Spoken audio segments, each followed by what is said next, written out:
నృత్యానుప్రాస అలంకారం.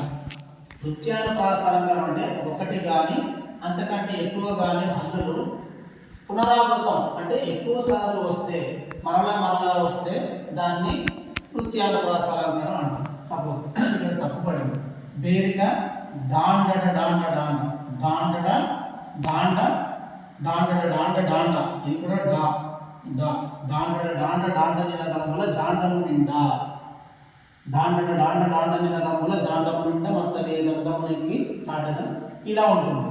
ఇందులో ఎక్కువగా మనకి వచ్చినటువంటి అక్షరం పునరావృతం రిపీట్ అయింది ఏంటి డా డా డా డా డా డా నినదములో జాండము నిండా.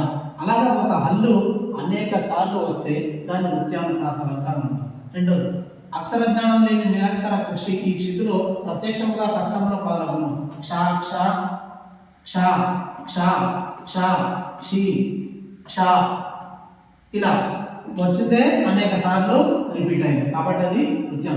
ఇది కాదను దా దా ది ది ది ది ది ది ది ది ఇలా ఒక హల్లు అనేక సార్లు రిపీట్ అయితే దాన్ని నృత్యానుప్రాస అలంకారం అంటారు.